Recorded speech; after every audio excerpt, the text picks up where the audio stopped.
Okay, we're live. Good evening, everyone. Broadcasting live March 16th, 13th, March 13th.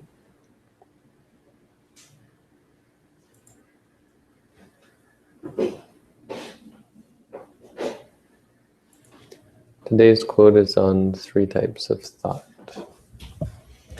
Tayo me bhikkhave kusala vitakka.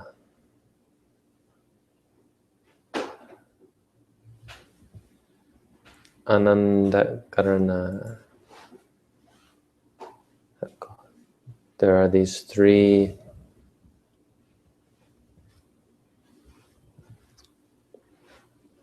Right, that's the second part. The first part is Tayo me bhikkhave akusala vitakka. Andakarana. There are these 3 unwholesome thoughts that lead to blindness. Achakku karana, that lead to not seeing. Ajnana karana, that do not lead to knowledge. Panya nirodhika, that lead to the cessation of wisdom.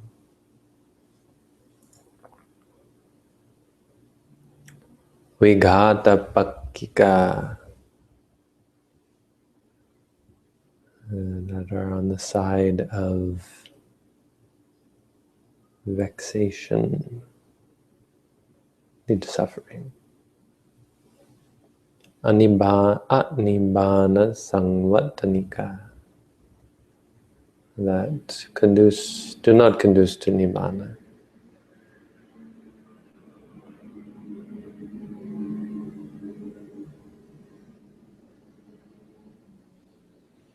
And he goes on to talk with these 3 kama vitaka, sensual thoughts of sensuality. Vyapada vitaka, thoughts of ill will.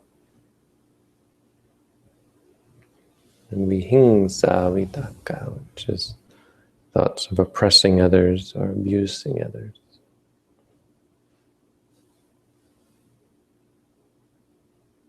So abuse. Vihingsa is interesting because you think it would be with vyapada, but it seems to be more related to delusion. Vihingsa is oppressing others or being arrogant or conceited. It's more to do with delusion. But the point of this, the interesting point of this quote, this first part anyway, there's more to talk about with the second part, but it is the importance of thought.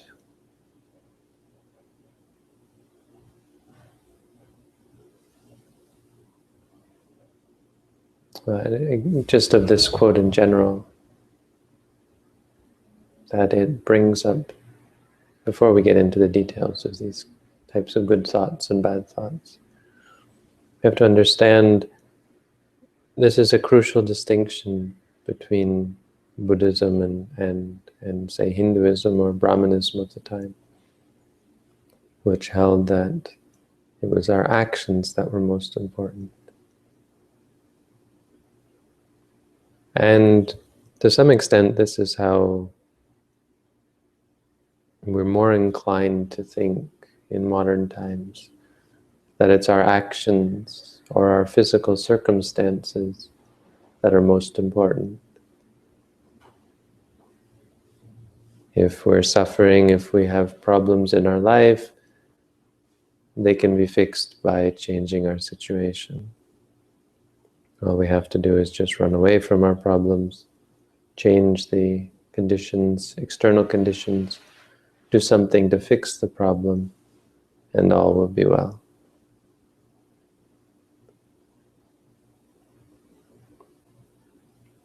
That the solution to our problems and the way to progress is in the physical.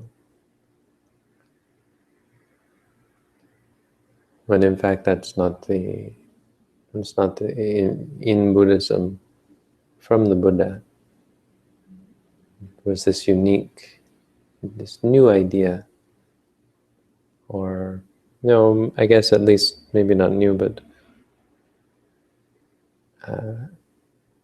pointed concept, where the Buddha denounced any concern for the physical situation.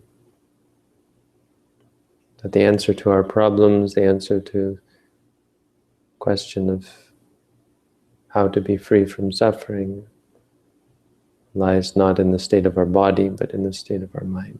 Not in the state of the world around us, but in our thoughts.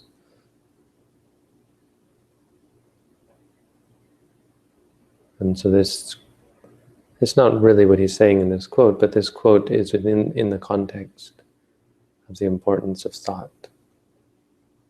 It's our thoughts that lead to Nibbana.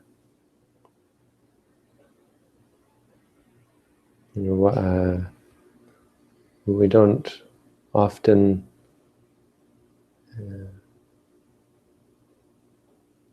give the credit that it's due to the importance of thoughts. You think, well, if you think, you want to kill someone or hurt someone, well, you're not actually doing it, right? So how is the thought more destructive than actually going out and killing or hurting someone? But this misses the whole point, that it's the power of the thought that leads us to kill, to hurt, to harm, to do anything. That if the thought wasn't powerful enough to create, it's that the thought wasn't powerful enough to create the action. The action of killing is meaningless. It's the power of the thought. And the power of the thoughts involved. So during the time of killing, after having killed, the power of one's thoughts. That's why bad karma can be done even after the fact. Good karma as well. If you give something to someone, if you're kind to someone, it's actually good karma when you think of it after the thought, after the fact. You think of the good deed that you did and you feel happy about it and reassured about it. That in and of itself is good karma. Before you do the deed, while you're doing the deed, after you're doing the deed, all of that is the karma. The karma is not actually the deed.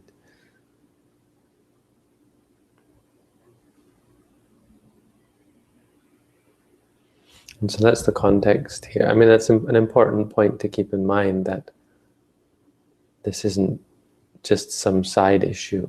Our thoughts are the most important aspect of our lives. It's our thoughts that shape who we are. There's our thoughts that shape what we do. Our thoughts inform our speech and our action. And when they don't, they're meaningless. So if I if I'm talking about precepts and I say, talking about the first precept and I say, so you should kill at every opportunity you have. And then I say, oh, I mean, you should never kill. So if I misspeak, then you couldn't say that was bad speech, because it was a slip, right? Or if someone is driving a car and they accidentally hit a dog or hit a person or something, the act is not karmically potent, and no one would think it was really. Sometimes the person who hit the dog or the animal or the human or whatever would feel bad about it, but no one else would blame them if they weren't being negligent. If you slip and fall and squash a bug or something, you're not guilty of murder. But if you purposefully step on a bug, then you're guilty of murder, because of the intention. So this is the context here. So there are three kinds of thoughts that blind us, that affect our lives, that keep us from being free. Another point is how this says Anibana Sangwatanika. The important point is these keep us from being free. We often think we're trapped because of our physical situation. You know, we're trapped trapped by money, trapped by family, trapped by society, or trapped by the world around us. But in fact, we are not trapped by any of those things. We're only trapped by our mind.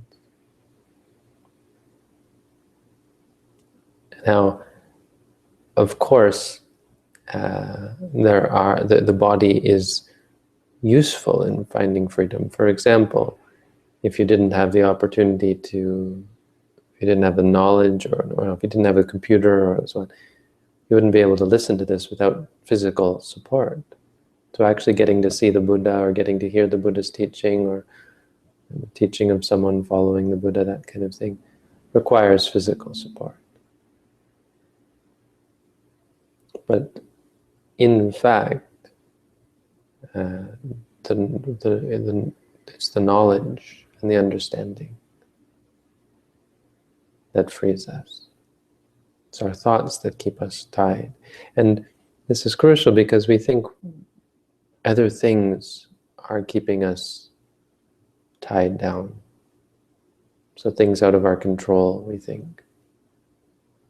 We think, I can't meditate, I don't have enough time. We think, I can't practice meditation because I have this or that mental illness, or I'm just too distracted, I'm this or I'm that. Reasons why we're trapped. But in fact, it's only us that are trapping ourselves. And this is the awesomeness of the Dhamma.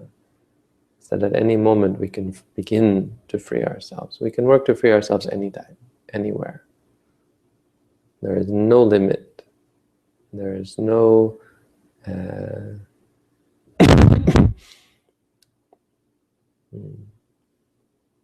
there's no, what's the word? Nothing inhibiting us. Nothing can possibly get between us and the truth.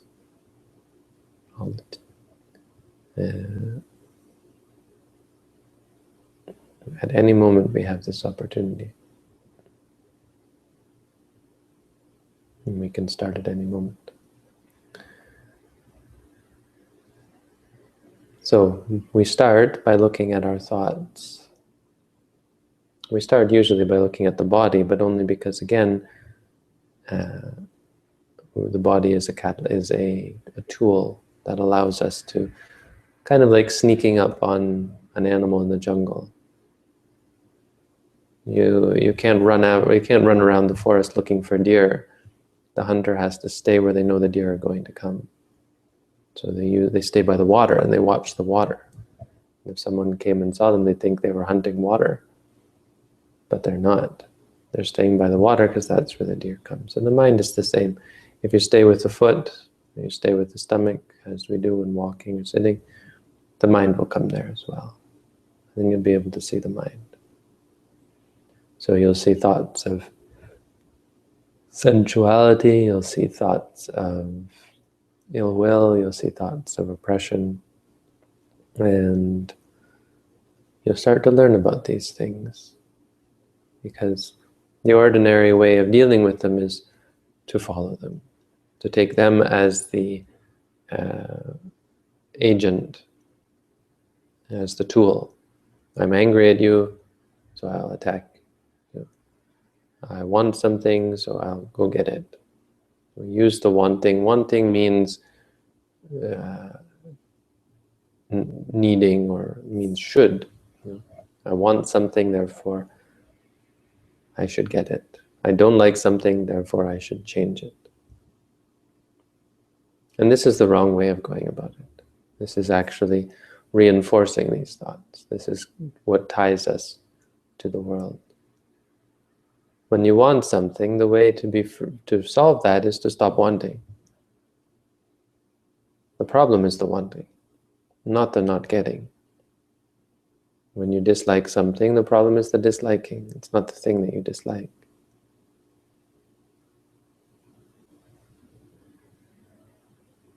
when you feel righteous about something, it should be like this, shouldn't be like that.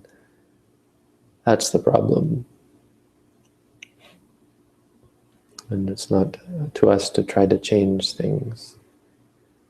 It's to us to learn to stop clinging, stop obsessing.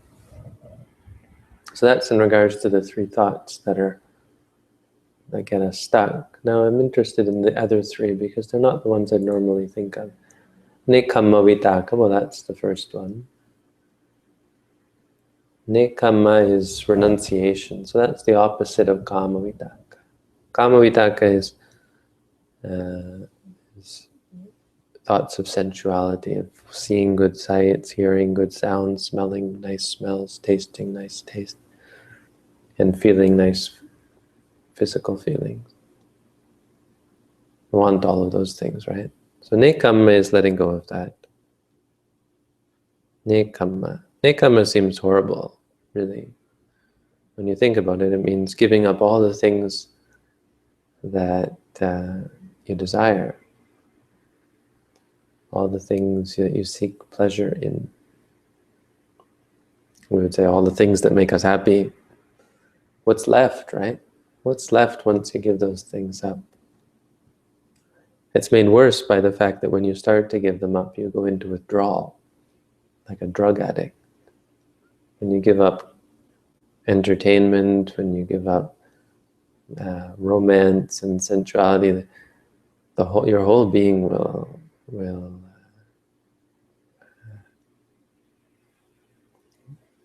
reject it, will revolt against it because of going into withdrawal. So in the beginning, this kind of meditation can be quite unpleasant. And it's hard. This is why the Dhamma is hard to teach. It's hard to understand. It's hard for a drug addict to give up their drugs.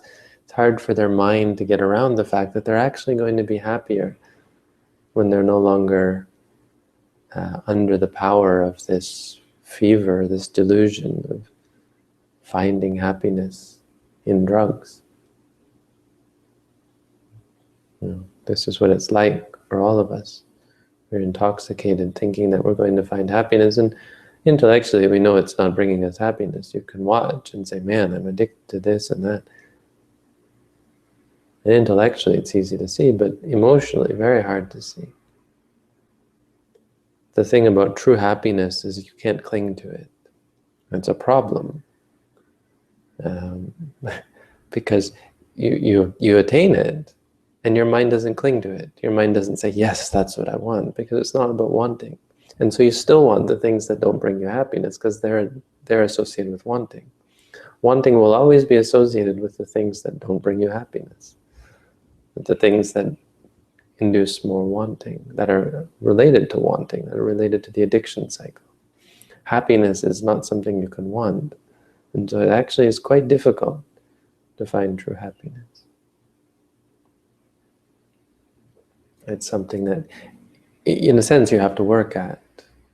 It's not what we think of. We think happiness is this relaxed state where you don't work, where you're free from things like pain and unpleasantness. But that's not real happiness. It's because it's dependent on a certain state that is impermanent. And because we can't control our situation, the unpleasantness is going to come back.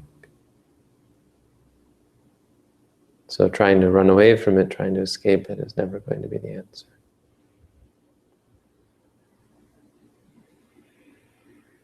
But when you nekkhamma, when you give up the desire for good things, the happiness comes. But it's something you have to work at. Because you feel happy, but you still want the things that don't make you happy. Wow, it's funny. Until eventually the mind will incline. Once the mind inclines, once the mind sees clearly, really, and that's the thing, is you start to see clearly that the things that you were clinging to don't bring you happiness, then your mind will incline away from them. But you really have to see that. You have to look at the desire, and this is where mindfulness comes in. You have to be objective about it, study it. Don't run away from it or feel bad or guilty because you want this or want that. Study the wanting objectively. It takes time, but if you're objective about it, you start to see that it's really suffering. And that gives you confidence, and that inclines you in the direction of Nikkama. Which is good because that leads to freedom and happiness.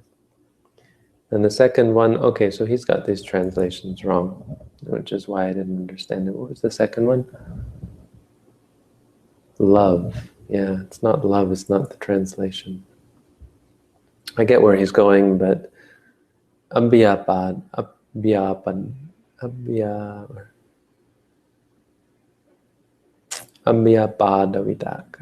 Abhyapada, which means non-ill will. They're in the negative, what she doesn't like, so he's translating them in the positive as love. But love is an occasional. Love isn't something that you need. Love isn't a requirement. It's the freedom, it's the objectivity, really. And objectivity is really mostly negative in the sense of not having this, not having that. So nekkhamma means renunciation, giving up desires, but abhyapada means giving up ill will. So for the things that we don't like, people don't like to hear like this, it's why is Buddhism just none of this, none of that? Where's the positive? And so he wants to translate it as love. That's what the translator does. It's not necessary. It's just important to explain non-ill will. Why is it? Because objectivity is free. Reality is free. There's no intrinsic reason to dislike something. When you dislike a person, when you dislike an experience, when you dislike a thought, that's the problem. It's the excess, the baggage. We carry around baggage. This is why it has to all be negative. It's about getting rid of the baggage. When your thoughts are free from unnecessary baggage, nothing good comes from judging, from disliking. It just makes you unhappy. The suffering itself, the problem itself doesn't make. When a person comes to you, no matter what the person says to you, if they start yelling at you, it's just sound. If they hit you, it's just feeling. Even if you feel great physical pain, it's just pain. It's not bad. It's actually not bad. The bad is all in our reactions. If you can be free from those, you're free from suffering. The problem is we react to everything. So giving up anger, ill will, ananda karno doesn't make you blind. Chakku karno leads to vision. Chakku means eye. Leads to the eye, but not the physical eye. It leads to spiritual vision. Jnana karno leads to knowledge. Panya uddiko, it leads to the increase of wisdom. Avighata pakiko, it's not on the side of, it's not related to vexation or suffering. Nibbana samvataniko, it's conducive to nibbana, to freedom. And the third one is avihingsa, which he translates again as helping, which is not, avihingsa doesn't mean helping. It again just is the negative, not being arrogant, not being conceited, not being oppressive to others. That's how I interpret it, because otherwise it's too similar to bhyapada. I'm pretty sure it means relating to delusion, arrogance, that kind of thing.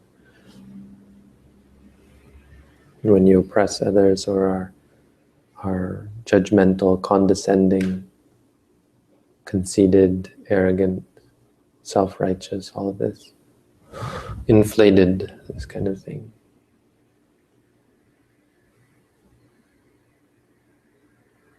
So giving that up, giving up our arrogance and our conceit and our views and our judgments and all of these things, they don't help us. Beliefs don't help us. Views don't help us. None of this is useful. You say, I believe this, well, I believe that. Well, my view is this. Is meaningless, garbage. Our views are meaningless. The only thing that's important is the truth.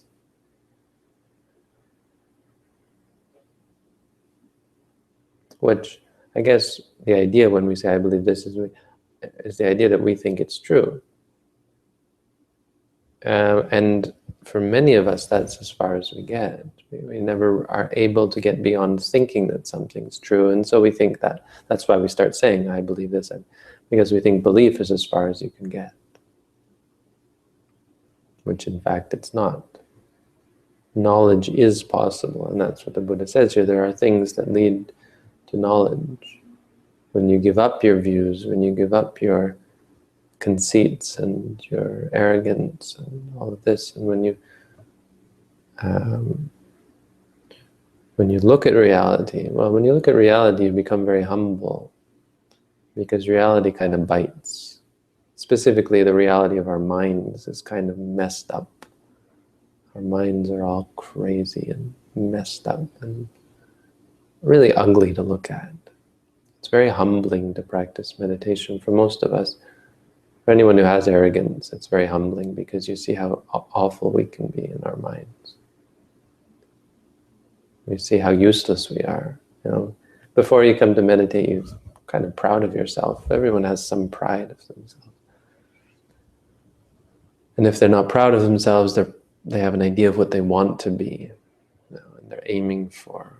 And they get upset at other people who are not like that. They judge other people who are not, maybe not how they are, but how they want to be. Just as they judge themselves because they're not what they want to be, that kind of thing. But it's all conceit. And when you come and meditate, man, you really realize how useless we are. How our minds are just all messed up. We're not the awesome person we thought we are, and we can't be the awesome person we want to be because our minds are just a mess. Which is, I guess, sounds kind of depressing, but it's actually quite uplifting because you don't have to get conceited anymore. And it unties all the knots. Knots are interesting things. It's a good analogy for the mind. Because if you look inside, you think, oh man, it's all messed up. What am I going to do? But in the end, a knot is an illusion. A knot doesn't exist, right? You can't say, well, here's a knot. It's not. It's rope, right? And if you untie the rope, you can show that the knot was not real. It's just a state. You get the mind all tied up in knots. In the end, it's still all just mind. And so you untie yourself, basically. By seeing how awful you are, you become less awful, is the point. It's like by seeing the knots, by untying the knots, you show that the knot was never really there, so you didn't ever untie anything, is the point. It's kind of a paradox.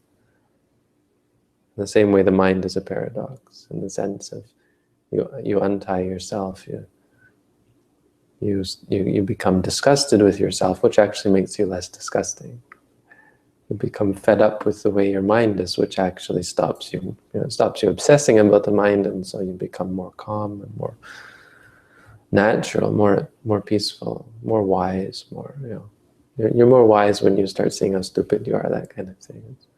It's quite humbling. And of course, who doesn't want to be humble, right? Wouldn't we all like to think that we are how great we are because of how humble we are? Yeah. Meditation is very real. There's no running away. You have to deal with so much unpleasantness. And you're finally not running away from it. Anyway, very brief quote, but I ended up talking quite a bit, so I'm going to kind of end there and talk about there's 3 unpleasant, unuseful, unhelpful thoughts, problematic thoughts, based on greed, anger, and delusion. And the 3 opposites. When you free yourself from that kind of baggage and you just see things as they are, they have to be phrased negatively. Not this, and not this. Because that's the key to enlightenment. It's not love, it's not helpfulness, or not those bad translations. It is really giving up the baggage. We can be who we are. We can be natural. It's who we think we are. We think we're just sitting there. We think we're just, when we walk, we just walk, but we don't. When we walk, we're all over the place. When we sit, we're not here. We're not with reality. We can't handle reality of our minds, of our bodies. We can't take it. We can't take reality. And so we're not here. We have too much baggage. When we let go of the baggage, then we're here. That's the work that we do. So that's the Dhamma for tonight. Post the Hangout. You're welcome to come on and add questions. Anybody has any questions? You can go. I have a new meditator here. I can show you who. This is Louis. Louis? He just came today, no? And Robin just left today.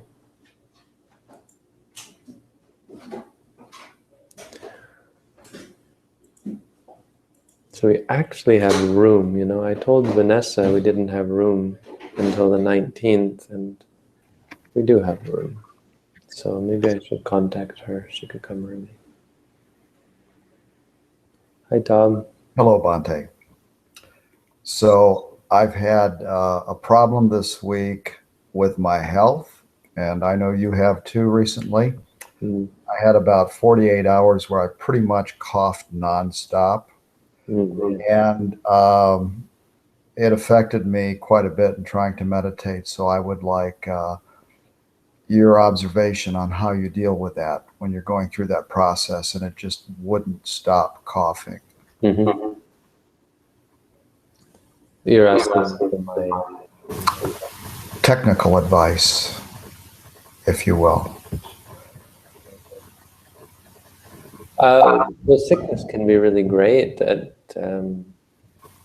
in terms of meditative development. You get to see very strong reactions, and you can feel even stronger when you don't react. How powerful it is to be objective about something that you never thought you'd be able to be objective about. So being mindful of the feelings, it's just the same practice. The problem is we don't believe it's possible. We don't think of it. You would think, come on, I can't meditate under this condition, right? But that's the problem. Not that there's no special practice. It's just we stop practicing because we can't fathom. It's like when you're in great pain, you can't fathom just sitting there saying pain. Come on, you got to move. You got to do something. But actually, you can become enlightened if you really are determined to focus on the pain. Thank you. You're welcome. That helps. Yeah, sickness, excellent time to meditate. Problem is we tend to have difficulty appreciating that.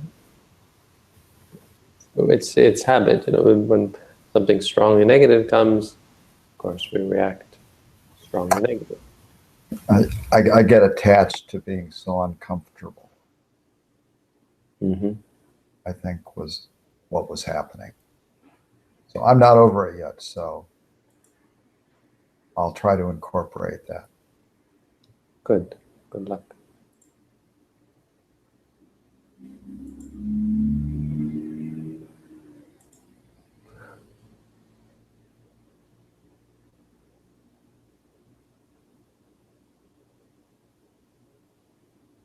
All right, I guess that's all for the questions. If you're wondering how this all works, some people just see this on YouTube and don't have a clue what we're talking about, how we're getting into the Hangout. Most of what I do is centered around meditation.sirimangalo.org. So you have to go to that site and log in or not, and I'm posting a link to the Hangout there, which means you can actually join the Hangout by clicking on that link, and that's how you ask questions. I'm just getting so much I get so much contact from so many places that I think it's fair to limit to limit the means by which people can contact. You know, I was thinking about, I've come back many times to this movie, what was it? King of American Shaolin, I think. Something like that, the title. And it was a movie I watched in the 80s back when living in the States. I went over to my friend's house and he said, hey, let's watch this movie, King of American.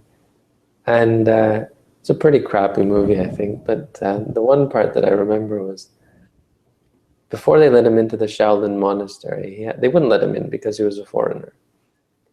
And so then he found out from a villager that once there was a monk who they wouldn't let in. And he sat under in the courtyard for days, and he just sat there, and finally they let him in. Eventually they let him in. So he did that. This American kid does that. And eventually finds out that it's the current abbot who was that man, so the first one who sat in the courtyard until they let him in. Anyway, that part of it's kind of poetic. But I like going back to that because it makes me think of how we expect everything to be so easy and so accessible. And we devalue it as a result. And so I don't mind making things a little bit hard to access. And I think if you get frustrated and turn away because I'm not available 24 hours a day and I'm not answering your emails, and I don't mind that so much because it weeds out. I mean, sure, it can have the unintended side effect of turning people away, but it's not. I'm not impressed by this. I think the alternative is problematic, making things too accessible.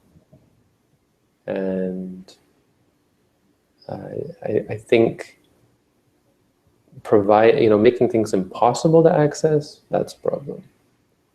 But making it difficult is, I think, very important, actually, because people value it, you value it, and it tests you. So if you get frustrated and turn away, well, frustration got in your way, and it weeds out people who are overly frustrated. It also gives me time to do my own meditation and do my own studying. Because people do actually contact me 24 hours a day sometimes. Not so good. But mostly I think of this, having to be patient. And computers, we have to be very patient with computers. I know some people having technical difficulty. Computers can teach you patience because it's easy to get frustrated by them. Unfortunately, a big problem with computers is you have to learn so much, right? You have to learn how this works, how that. I was like, why do I want this? But you can just think, when I started meditating, it was like, there would have been no way. How could I have found this meditation? I had to travel overseas. I had to save up money for a plane ticket to Thailand. And it was only luck. There are so many places in Thailand that I could have gone that in fact did go to, where there was really nothing. You get there, and I was recently talking to a man, I think he's watching these broadcasts, and he's in St. Catharines, which is close by. But he was saying he went to Chiang Mai, which was where I was. And I said, oh, well, that's neat. Did you go to any of the meditation centers? And he said, well, I went to some of the temples. I can't remember. I think the word he used was temples or wats or whatever. So he said, I went to Doi Suthep, I went to Chedi Luang, and I met a spiritually enlightened monk, he said, Chedi Luang, I think. But, I did all that as well, and didn't find, just at the last moment, I was actually on my way to China. happened to find a monastery in a guidebook, this little blurb about a monastery, and headed over there. And even when I got there, I almost didn't make it. I tell this story often about how I walked into the monastery and asked the novices, "Bhaktini dai mai, can I rest here? Can I stay here?" They're like, no, you have to go to the hotel down the road. They hadn't a clue what I was saying. But then I asked a monk, I think, and finally it got through that I actually was interested in meditating. I was walking out. I was walking into the sunset. And got to the gate almost. Then this Bangladeshi monk called me back, because he spoke English, and had some idea what I wanted. But very close to missing the opportunity. It's not easy to find the right opportunity. You know, you have to be bold. You have to make the effort and be patient. I don't know. Sounds like a good screenplay, Monte. Oh, my life would make an interesting screenplay, I think. I'm sure. How about the part where there was a monk who took a broomstick to me and was ready to beat me over the head with the stick. He was winding up. I don't know if he would have actually. Probably he would have, if I had continued to irk him. But I looked at him and I said, "Really? You're going to hit me with a broomstick?" I just turned and walked away. I gave up. And then he said to me, a very, very rude Thai. Thai has actually levels of speech. So there are words that you use when you just want to insult someone. Instead of saying you use a form of you that's actually originally didn't mean a bad thing, but it came to be used as horrible slang. It's what you use when you want to insult. And he started using these insulting words to me and saying, "You weren't born here. Your father wasn't born here. Why don't you go back to where your father lives? To your father's your father's country." And I turned around and I said, "My father is in Jamtong. He sent me here to start this monastery." It was like this awesome comeback I had for him. Because at Jamtong, I'm referring to my teacher, who is my spiritual father. My father's in... And then I went, and then I walked all the way to the head monk of the district and told him what had happened and said I was leaving. And he said I should not be so hasty, and that I had it. You know, this was the tail end of like a monk with a gun, an old monk. What did the old monk do? Oh, who went around telling the village people that I had 3 wives because women were coming to meditate, and he said I was in her room late at night alone, which wasn't true. I was very careful about that. But I did go into her room with a boy who was my witness, and so he goes around telling people that I'm going late at night into this woman's room. Anyway, a story after story, and this was the tail end. Finally, they said, "This monastery, no problem, you're going to do fine." And then this monk with a stick. I'm like, come on. So I went to Wat Rampung, which is a very big it's where Ajahn Tong used to live, and it's a very well-known meditation. It's probably the meditation center in Chiang Mai. Really nice place. The abbot's really nice, and so I stayed there for a month. And it was funny because it was there was so much politics and stuff going on, and I was just kind of out of it because like this isn't my problem, and I just stayed in my kuti, and it was neat because they were fighting over me because I was kind of like a new power figure or something, so people were bringing me food, and so I just stayed in my kuti and ate their food and actually started teaching, and had quite a nice month. Wait a second, I think I've got... No, this is totally out of order. That was earlier on. That was after I left that place in the first place, because these nuns stuck their finger in my face and said, "I want to know what kind of monk you are." Just yelling at me. That was funny because I'm telling this all out of order. I've got such stories to tell. And these are the stories I don't tell because these people are still alive, but a little bit of it is It's okay, probably. So I was with this man from Denmark. No, not Denmark. Holland, who's actually of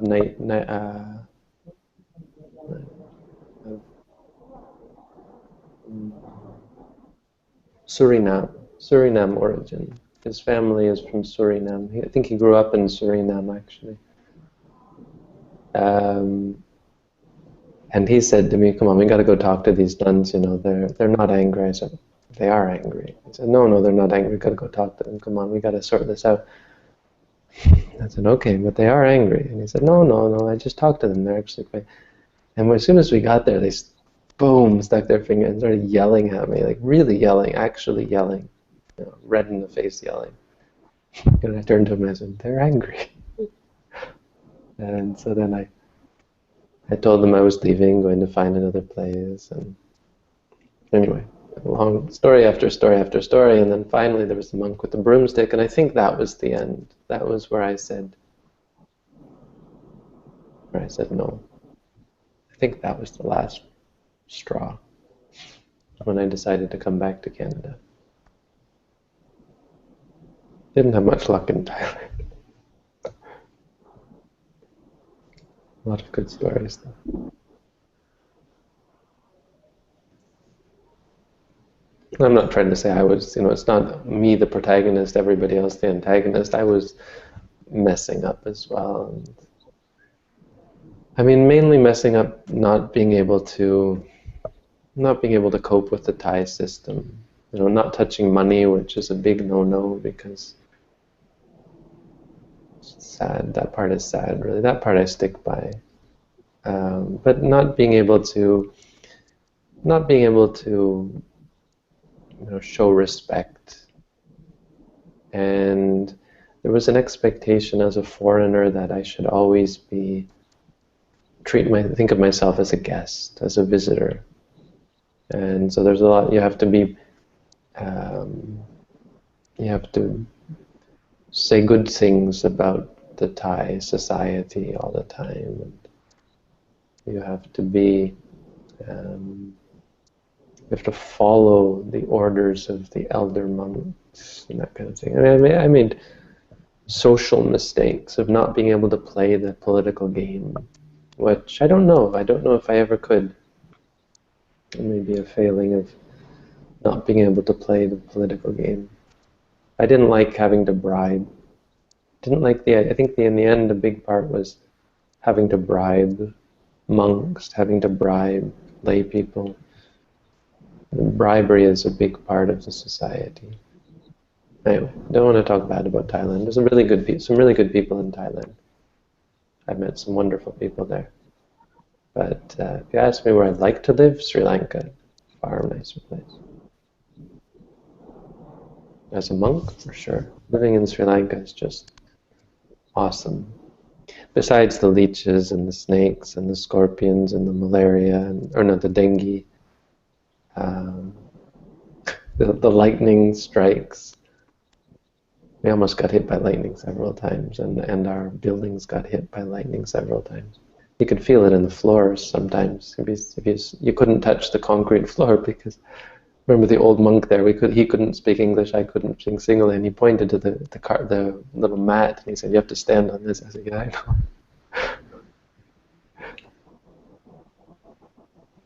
Sri Lanka is interesting. There are apparently wild pigs that will get you with their tusks. I mean, everything in Sri Lanka is deadly. It's kind of like Australia in that way. Except the spiders. Big spiders that are apparently not poisonous or not dangerous. Never been afraid of spiders. Never really been afraid of animals like that. Snakes, you have to be wary. I was bitten by a poisonous snake in Sri Lanka. But a wonderful place, wonderful country. In many ways. I mean, of course, every place has their problems. There's no such thing as the perfect place. It's not about finding a perfect place.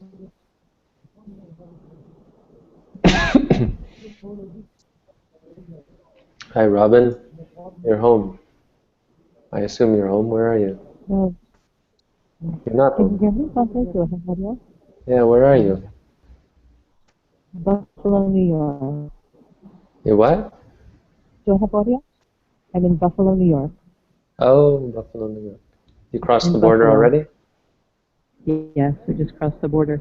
And here, my phone says 8:49, and the wall clock says 8:49. Is it really 8:49, or is it No. 9:49? It's 9:49. Okay, good. That means I have an I hour don't know. left to wait. Thank you. Maybe Buffalo is in a time warp. They don't do. It seems to be because the wall clock and my phone have adjusted to 8:49. It's the strangest thing.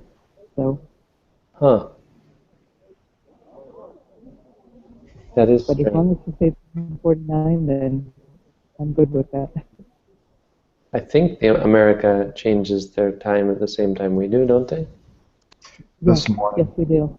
Yeah, this morning. Only Arizona, I think, doesn't change the time, but everywhere else Arizona. does.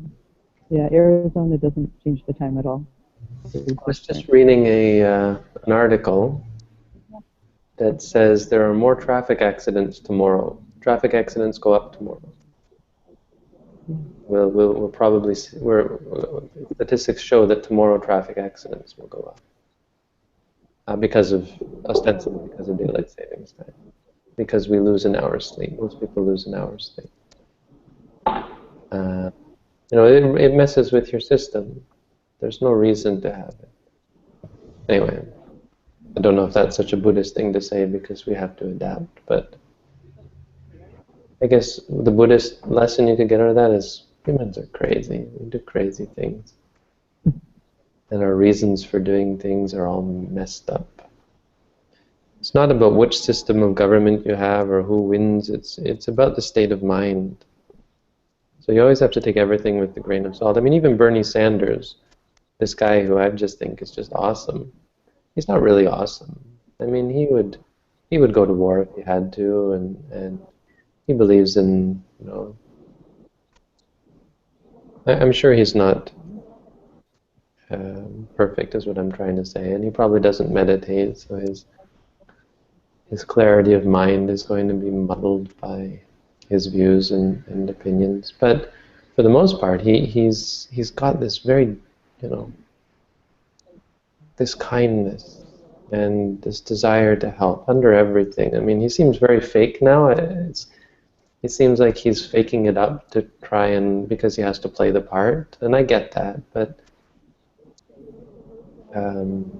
it doesn't take away from the fact that at the end of the day, when he finally, he's so tired as well because working so hard, going here, going there, and so you just end up repeating the same things, and I get that as well.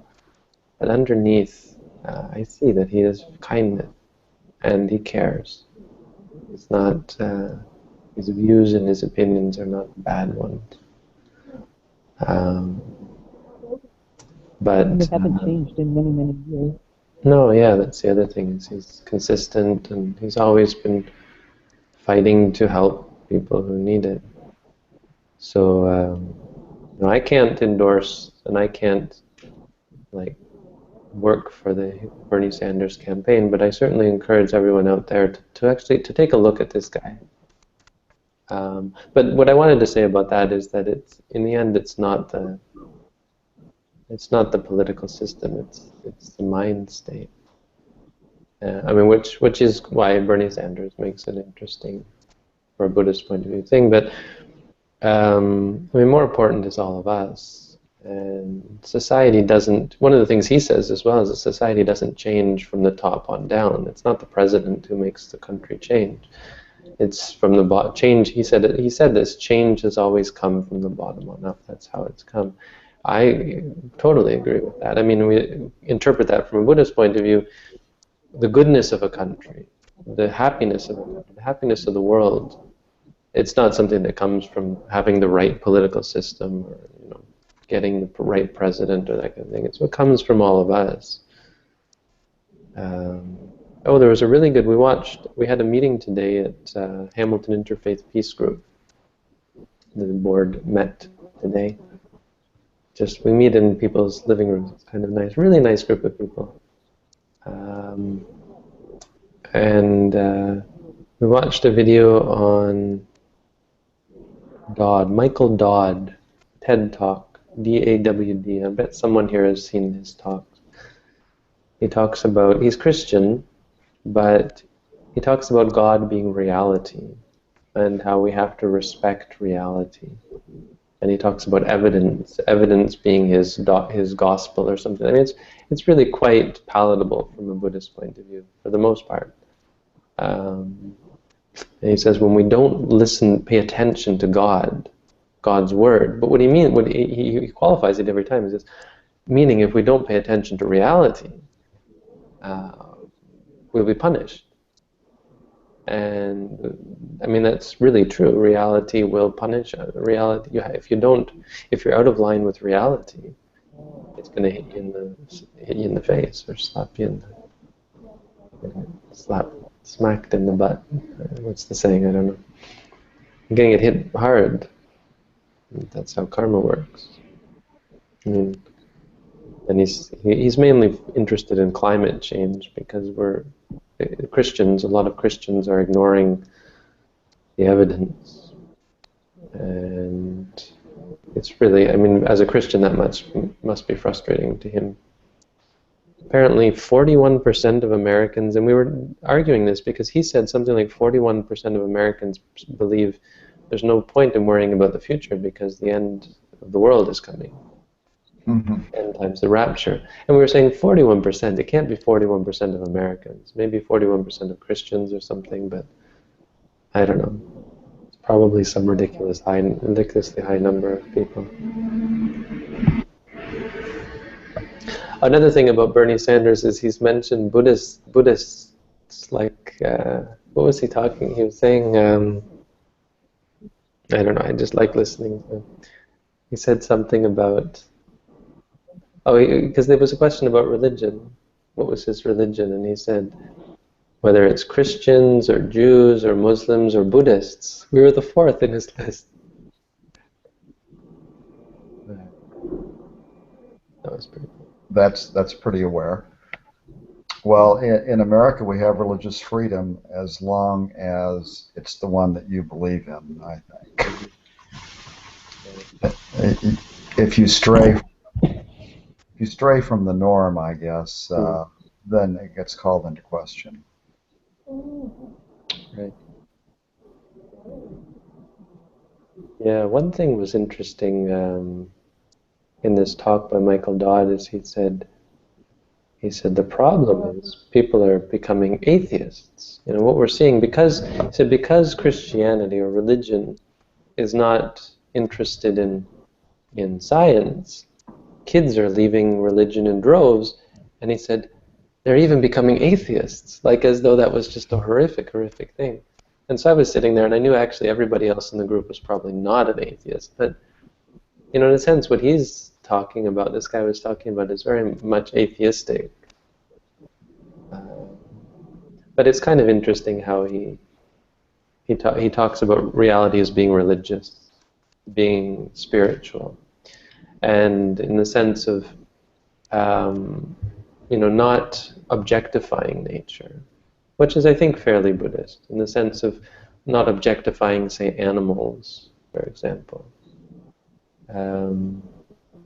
In the sense of seeing ourselves as a part of nature. I think that's very Buddhist. Instead of humans versus nature. So we talk about natural and artificial, and we talk about the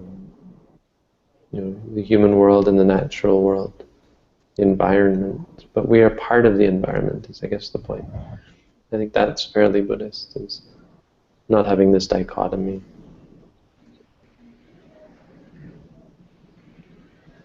Yeah, if I may, I've had that discussion many times over the years. That people separate humans from nature, and I don't see how that's possible. I mean, we're a part of nature, And so if this extinction that's going on is man-made and not natural, I don't agree with that. If it is an extinction, I think it's natural.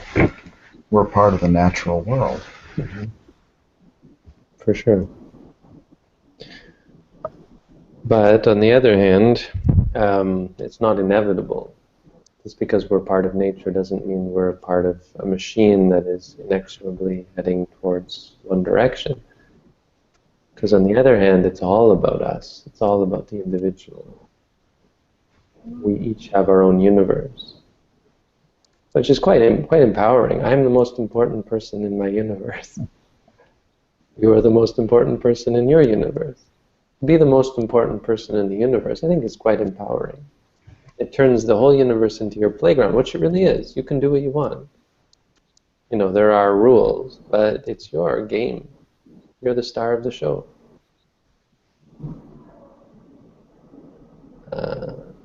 And in that sense, religion has always had a bad rap. And I think Buddhism, to be honest, would probably get a bad rap from environmentalists because we really don't care about the environment. Well, who cares? Let it all go, you know, not exactly, but it's not the prime focus because it's not the end. So, okay, you saved the environment. Now what? Well, what big deal? The universe is going to, you know, it is moving inexorably towards extinction. The Earth is going to burn to a crisp eventually. There's no avoiding that. Whether we go to Mars, you know, it's... Sorry? Maybe we could at least say that the Buddhist lifestyle is a little gentler on the earth.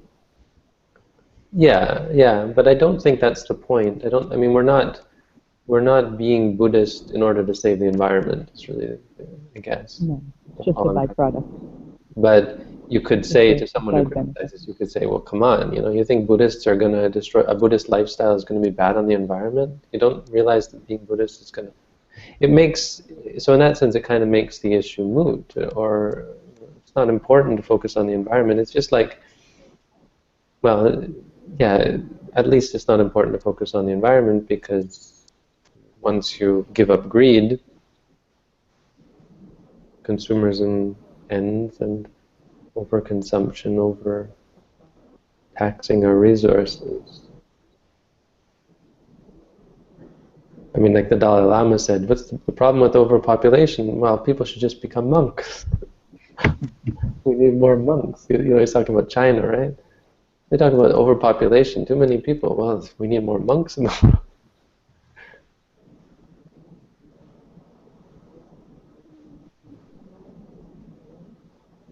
People always saying, well, if everyone became a monk, you know, how would the human race continue? Looking at it wrong. The human race is doing just fine. What we need is more monks. We'll just try and see what happens.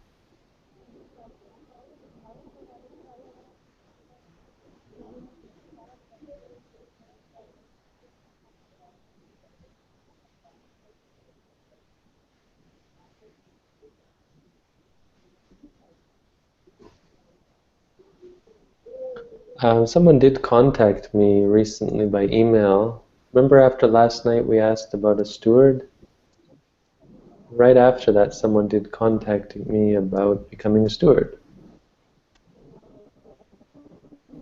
Too many emails. I'm not answering them all. My inbox has like 100 emails in it. I've got emails from like 2014 that I still am supposed to answer. It's still in my inbox. There's one email from 2014 that I intend to answer someday. Oh. That's good. That sounds good news, though.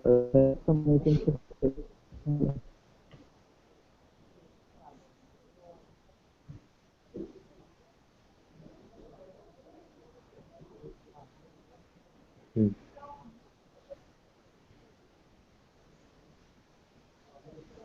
I don't want to be rude, Monte, but I need to slip away, so thank you very much. Okay, yeah, I'm probably going to slip away as well. Good night. Okay, good night. Good night, everybody. Good night, Robin. Safe travels. Thank you, Bante. Good night. Good night.